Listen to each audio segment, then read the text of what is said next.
পাকিস্তানের মধ্যস্থতায় ইসলামাবাদে যুক্তরাষ্ট্র ও ইরানের মধ্যে অনুষ্ঠিত উচ্চ পর্যায়ের শান্তি আলোচনা শেষ পর্যন্ত কোনো সমঝোতায় গড়ায়নি। দীর্ঘ বৈঠক, নানা প্রস্তাব ও পাল্টাপাল্টি অভিযোগের পরও দুই পক্ষের অবস্থান অপরিবর্তিত থাকায় আশা জাগানো এই আলোচনা ভেস্তে যায়।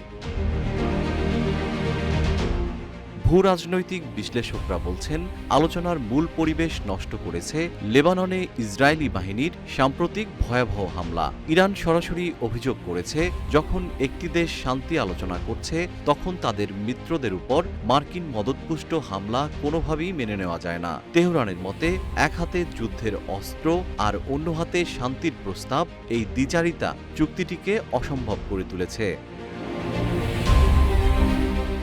৪০ দিন যুদ্ধের পর ১১ এপ্রিল পাকিস্তানের মধ্যস্থতায় সরাসরি আলোচনায় বসে যুক্তরাষ্ট্র ও ইরান।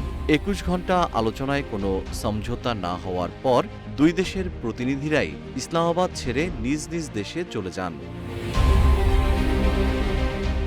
যুক্তরাষ্ট্রের পক্ষে নেতৃত্বে ছিলেন দেশটির ভাইস প্রেসিডেন্ট জেডি ভ্যান্স। ইরানের পক্ষে নেতৃত্ব দেন দেশটির পার্লামেন্টের স্পিকার বাঘের গালিবাফ। ইরানের রাষ্ট্রীয় ও ঘনিষ্ঠ বিভিন্ন সূত্রের দাবি, আলোচনায় অগ্রগতি না হওয়ার মূল কারণ যুক্তরাষ্ট্রের কঠোর ও অযৌক্তিক অবস্থান। তেহরানের ভাষ্য অনুযায়ী ওয়াশিংটনের কিছু দাবি এমন পর্যায়ের ছিল যা শুধু আলোচনায় নয়, যুদ্ধের ময়দানেও অর্জন করা সম্ভব হয়নি। এএফপির এক প্রতিবেদনে বলা হয়েছে, ইসলামাবাদে যুক্তরাষ্ট্রের সঙ্গে আলোচনা স্থবির হয়ে পড়ার পর ইরানের পররাষ্ট্র মন্ত্রণালয় জানিয়েছে, মাত্র এক বৈঠকই কোনো সমাধানে পৌঁছানো সম্ভব এমন প্রত্যাশা কারও ছিল না। ইসমাইল বাঘের এর মতে, আলোচনাটি ছিল একটি দীর্ঘ প্রক্রিয়ার সূচনা মাত্র। তিনি আশা প্রকাশ করেন, পাকিস্তান এবং ইরানের অন্যান্য বন্ধু রাষ্ট্রের সঙ্গে তাদের যোগাযোগ ও আলোচনা অব্যাহত থাকবে। আল জাজিরার এক প্রতিবেদনে বলা হয়, যুক্তরাষ্ট্র আলোচনার টেবিল থেকে সরে যাওয়ার জন্য অজুহাত খুঁজছিল।